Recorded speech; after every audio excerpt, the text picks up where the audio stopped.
Hello मेरे प्यारे बच्चों, हम फिर से आपका स्वागत कर रहे हैं आपकी फिजिक्स की क्लास में। यहाँ पर हम बात कर रहे हैं सिंपल हार्मोनिक मोशन की, और सिंपल हार्मोनिक मोशन में हमने सिंपल हार्मोनिक मोशन से रिलेटेड मैक्सिमम कॉन्सेप्ट देखे। हमने देखा सिंपल हार्मोनिक मोशन कोई पार्टिकल अगर परफॉर्म करता है तो उसकी कंडीशन क्या है, कैसे acceleration is directly proportional to negative of displacement होगा, उसकी हेल्प से आप कैसे टाइम पीरियड फाइंड करेंगे। अलग अलग एग्जाम्पल हमने देखे। आप सिंपल पेंडुलम को सिंपल पेंडुलम क्यों कहते हैं, क्यों हम सिंपल वर्ड यूज करते हैं, वो हमने देखा। उस मेथड से हम कैसे उसका टाइम पीरियड फाइंड करेंगे। एंगुलर एनालिसिस करते हैं, कैसे करेंगे हम। कंपाउंड पेंडुलम का टाइम पीरियड कैसे फाइंड करेंगे, टॉर्शनल पेंडुलम का टाइम पीरियड कैसे फाइंड करेंगे, स्प्रिंग ब्लॉक सिस्टम का टाइम पीरियड कैसे फाइंड करेंगे। कोई फ्लोटिंग बॉडी है और वो एसएचएम परफॉर्म कर रही है, उसका टाइम पीरियड कैसे फाइंड करेंगे। मैक्सिमम कॉन्सेप्ट हम यहाँ पर देख चुके हैं। आज जो हम कॉन्सेप्ट देखने वाले हैं उसका नाम है डैम्प्ड ऑसिलेशन। अगर हमने सिंपल पेंडुलम को किसी विस्कस या फिर स्प्रिंग ब्लॉक सिस्टम को किसी विस्कस मीडियम में रखा है तो डेफिनेटली उसके ऊपर एक विस्कस फोर्स भी लगने लगेगा।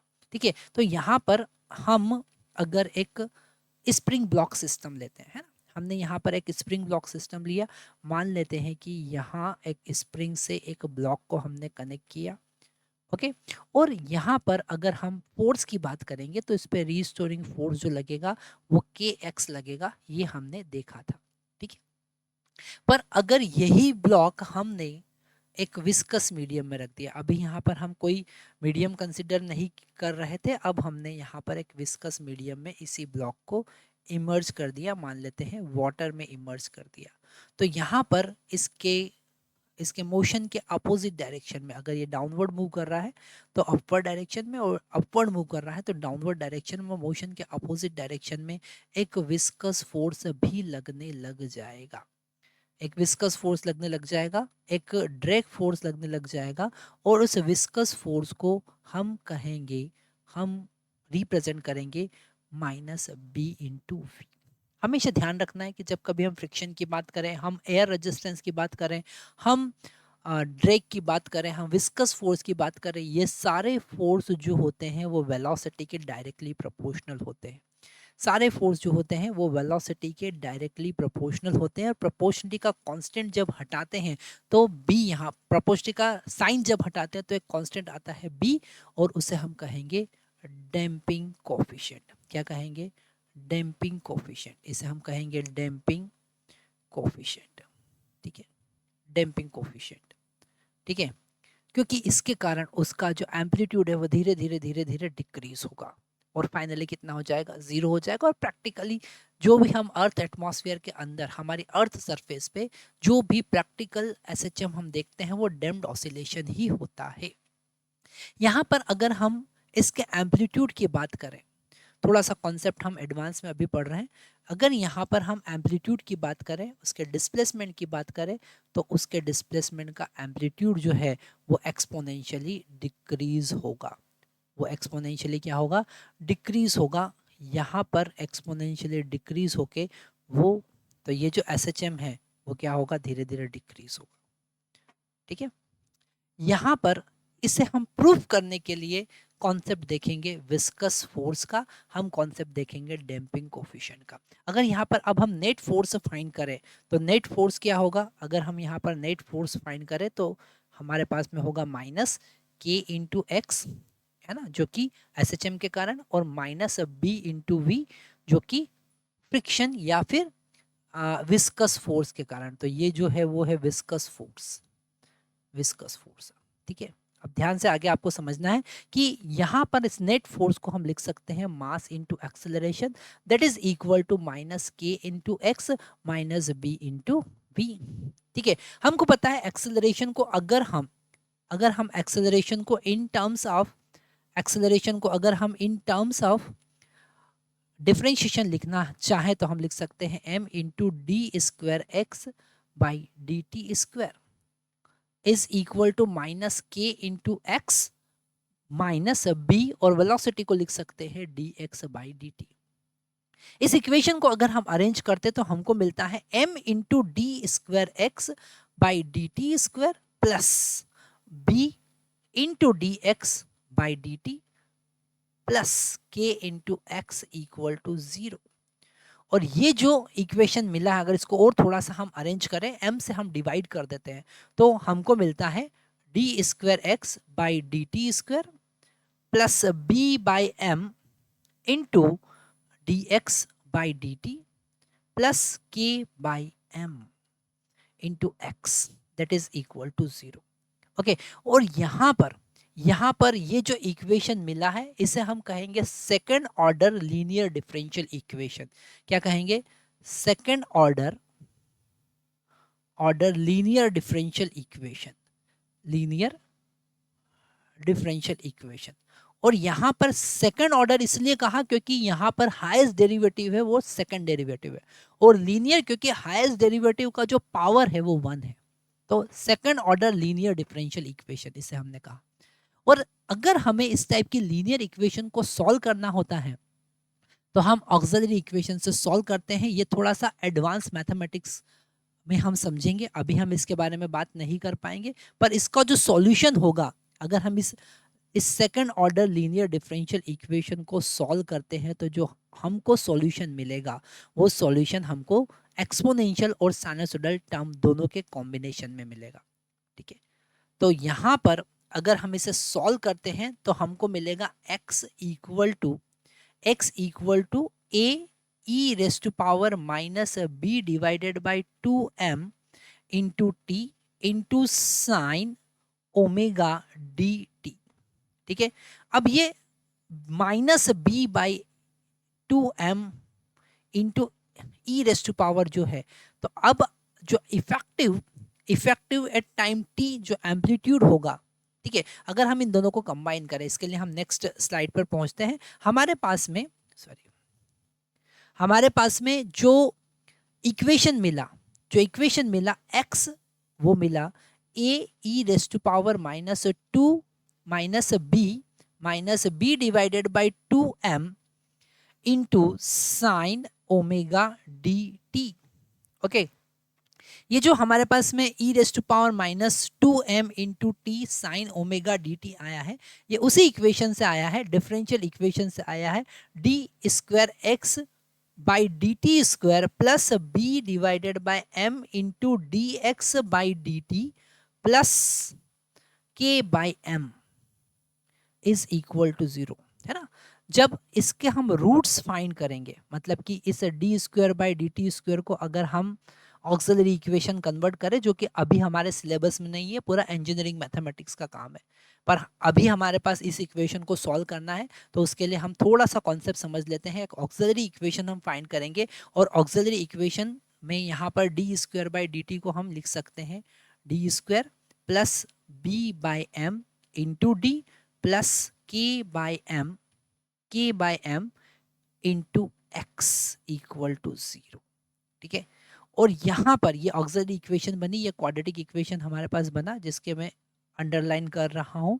और इस क्वाड्रेटिक इक्वेशन का अगर हम सॉल्यूशन देखें तो सॉल्यूशन जो मिलेगा, अगर हम d का वैल्यू यहाँ पर फाइंड करें तो हमको मिलेगा minus B divided by M plus minus root B by M का whole square minus 4k divided by M.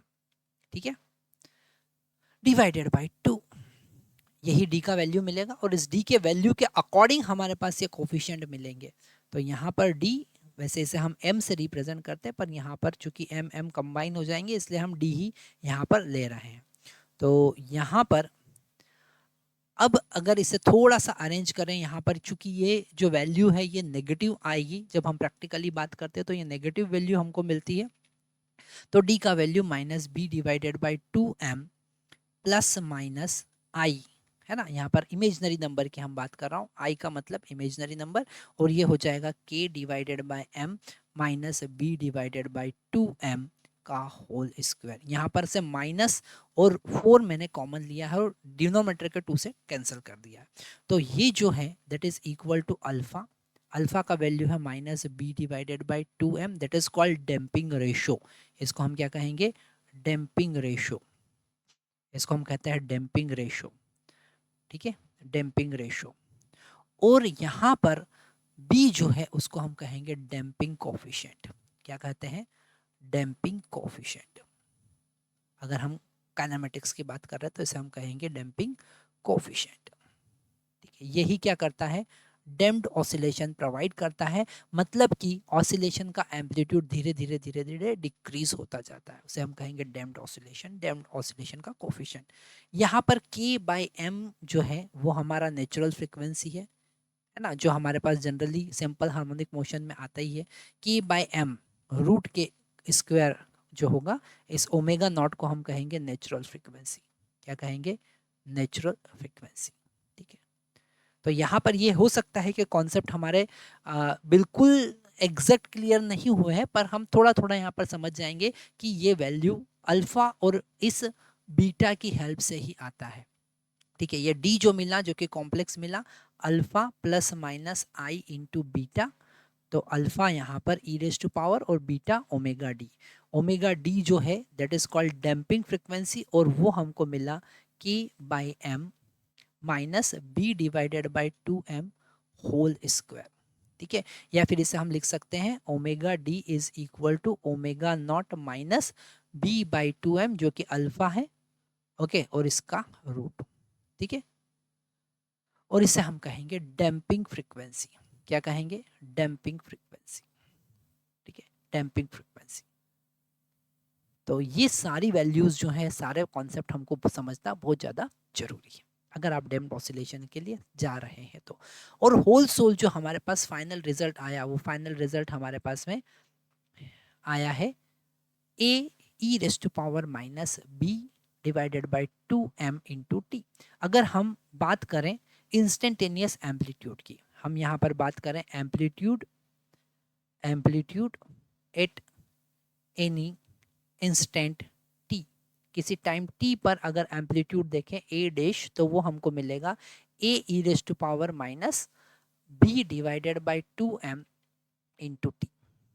ये उसका एम्पलीट्यूड हमको मिला।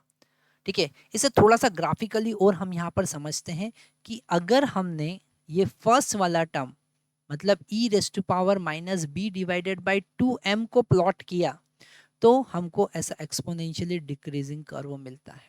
और अगर हमने साइन ओमेगा को प्लॉट किया, ठीक है, तो हमको साइनसोइडल वेव फॉर्म मिलेगी। ये साइनसोइडल वेव फॉर्म मिल रही है।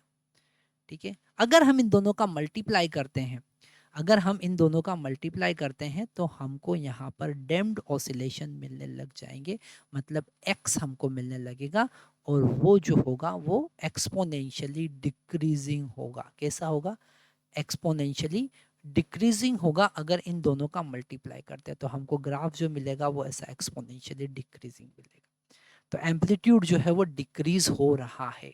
ठीक है, यहाँ पर मैकेनिकल एनर्जी भी क्या होगी, डिक्रीज होगी। ठीक है, अगर हम मैकेनिकल एनर्जी की बात करें, अगर हम मैकेनिकल एनर्जी की बात करें, तो मैकेनिकल एनर्जी क्या होती है, वो होती है 1/2m ओमेगा स्क्वायर ए स्क्वायर।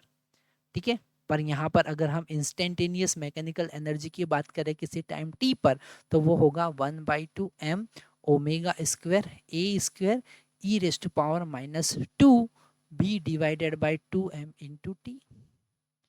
ठीक है, सारे कॉन्सेप्ट बड़े इंपॉर्टेंट है।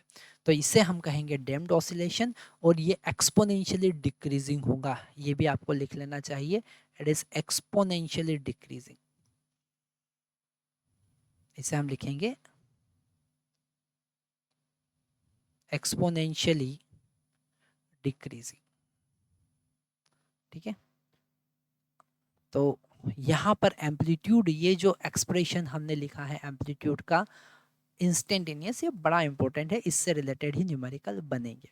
ठीक है, तो ये सब कॉन्सेप्ट समझने के बाद में इनको हम कैसे यूज़ करना है वो हम देख रहे हैं, और उसके लिए हम यहाँ पर न्यूमेरिकल्स देख रहे हैं। तो हमारी स्क्रीन पर न्यूमेरिकल हैं।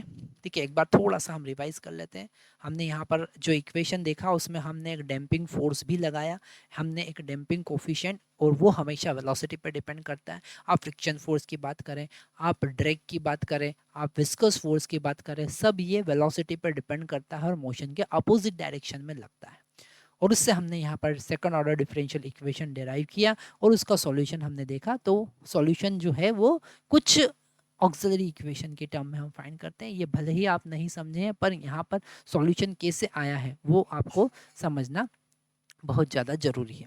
उसी से रिलेटेड हमारे पास में क्वेश्चन है, in a damped oscillation the amplitude of oscillation become half in 1 minute, what will be the amplitude after 2 minute. वो कह रहा है कि 1 मिनट के बाद एम्पलीट्यूड हाफ हो जाता है, तो 2 मिनट के बाद कितना होगा। हम देखते हैं, सॉल्व करते हैं। यहाँ पर तो हमको पता है ए डैश जो होगा वो होगा ए e raise to power minus, इसको अल्फा इंटू टी लिख सकते हैं। और अल्फा का वैल्यू कितना था, अल्फा का वैल्यू था minus B divided by plus B divided by 2m, और जिसको हमने कहा था डैम्पिंग रेशो। क्या कहा था, डैम्पिंग रेशो। ठीक है, डैम्पिंग रेशो। ठीक है, तो हमने इसे अल्फा लिख लिया। अब यहाँ पर फर्स्ट केस देख रहे हैं हम, केस नंबर 1। ठीक है, जिसमें a का वैल्यू a/2 हो गया, तो a/2 is equal to a raise to power minus alpha, और टाइम 1 मिनट है, तो हम यहाँ पर 1 मिनट लिख सकते हैं। ठीक है, सेकेंड में कन्वर्ट करना है तो आप 60 का मल्टीप्लाई कर सकते हैं, पर अभी हम यहाँ पर पता है कि 1 मिनट में ही हमने पुट किया है। ठीक है, अगर हम केस नंबर 2 देखें तो यहाँ पर 1 ये कैंसिल होगा, और हम इसका लॉग लेकर अल्फा का वैल्यू फाइंड कर सकते हैं। तो यहाँ पर हम 60 लिख देते हैं, ताकि ऐसा यूनिट में चलेगा तो ज़्यादा बेटर रहेगा। 60 लिख दिया। अब यहाँ पर ln 1/2 is equal to minus alpha into 60 होगा, क्योंकि ई रेज टू पावर का ln लेंगे तो पावर आगे होगा, और ln ई जितना होता है 1 होता है। ठीक है, शायद ये समझ गए होंगे आप। तो यहाँ पर माइनस ln2 लिख सकते हैं, क्योंकि ln ऑफ 1/2 को माइनस ln2 लिख सकते हैं। ये 2 रेज टू पावर -1 हो जाएगा, और -1 आगे आ गया, माइनस अल्फा इंटू 60, तो 60 अल्फा हमको मिला। तो यहाँ से हमको अल्फा का वैल्यू मिला, alpha is equal to minus से minus cancel, alpha is equal to मिला ln2 डिवाइडेड बाय 60। ओके, आगे देखते हैं सेकंड केस नंबर 2 की। अगर हम बात करें सेकंड केस की, बात करते हैं सेकंड केस नंबर 2 की अगर हम बात करें, तो अब हमारे पास में ए डैश हमको फाइंड करना है, और वो होगा E raise to power E minus alpha into 2 minute, मतलब कि 120 सेकेंड। ठीक है, अब अल्फा का वैल्यू हम यहाँ पर पुट कर देंगे, तो ए dash equal to A e raise to power minus alpha का वैल्यू होगा ln2 divided by 60, ln2 divided by 60 into 120। तो यहाँ पर ये कैंसिल होकर 2 मिल जाएगा, हमको मिलेगा A dash equal to A e raise to power minus 2 ln2, और इसको क्या लिख सकते हैं, माइनस ln4। तो ए dash equal to A e raise to power हम लिख सकते हैं ln1/4, क्योंकि माइनस का भी हमने पावर में मल्टीप्लाई कर दिया। अब हमको पता है कि ln e raise to power ln x, e raise to power ln x, ये बड़ा इंपॉर्टेंट पॉइंट है, जो हम समझ सकते हैं कि e raise to power ln x का वैल्यू कितना होता है, x ही होता है। तो यहाँ पर e raise to power ln1/4 का वैल्यू कितना होगा, a, और इसका वैल्यू 1/4, तो एम्पलीट्यूड जो है वो 1/4 हो जाएगा। एम्पलीट्यूड कितना हो जाएगा, 1/4 हो जाएगा। ठीक है, तो डैम्प्ड ऑसिलेशन को कैसे हम समझ सकते हैं, कैसे उससे बेस्ड न्यूमेरिकल है, पूरा मैथमेटिकल कैलकुलेशन है। आपको लॉगरिथमिक अगर आता है, एक्सपोनेंशियल का कैलकुलेशन आता है, तो डेफिनेटली इसमें आप बहुत अच्छे से क्वेश्चन सॉल्व कर सकते हैं। नेक्स्ट क्वेश्चन हम देखते हैं, a block of mass 5 kg oscillating with the help of spring of damping constant for the medium is 8 newton second per metre. अच्छा, यहाँ पर जो फोर्स था that is equal to b into v, तो इस डैम्पिंग कांस्टेंट का अगर हमें यूनिट निकालना है, तो बी का अगर डायमेंशन हम देखें तो वो होगा फोर्स डिवाइडेड बाय वेलोसिटी के डायमेंशन के बराबर, मतलब कि वो होगा न्यूटन मीटर पर सेकेंड। क्या होगा, न्यूटन मीटर पर सेकेंड। ठीक है, मतलब कि newton into second divided by newton into second divided by metre. मतलब यहाँ पर ये 8 जो है वो बी का वैल्यू हमको गिवन है। किसका वैल्यू गिवन है, बी का वैल्यू गिवन है, डैम्पिंग कांस्टेंट का value given. If the initial amplitude of oscillation is 7 centimetre, find the amplitude of oscillation after 3 second. तो ये वाला क्वेश्चन तो आप बहुत इजीली कर सकते हैं। Amplitude a dash equal to A e raise to power minus B divided by 2m into t होगा। ठीक है, तो ए डैश का वैल्यू हमको फाइंड करना है। ए का वैल्यू 7 सेंटीमीटर है, तो आंसर 7 सेंटीमीटर, आंसर जो आएगा वो सेंटीमीटर में आएगा। E raise to power minus B का वैल्यू 8 है डिवाइडेड बाई 2, m का वैल्यू 5 है और t का वैल्यू यहाँ पर 3। ठीक है, इसे कैंसिल करेंगे तो a dash equal to 7 e raise to power minus, ये हमको मिलेगा 24 डिवाइडेड बाई 10। ओके, और 24 डिवाइडेड बाई 10 जो होगा उसको हम लिख सकते हैं, ये हो जाएगा हमारे पास -2.4। ठीक है, अब हमको यहाँ पर एक्सपोनेंशियल वैल्यू पता नहीं है तो हम इतना ही आंसर यहाँ पर लिखकर छोड़ देंगे। तो आप देख सकते हैं कैसे आप न्यूमेरिकल सॉल्व कर सकते हैं। इससे रिलेटेड और हम न्यूमेरिकल सॉल्व करेंगे जो कि नेक्स्ट लेक्चर में सॉल्व करेंगे। Thank you very much.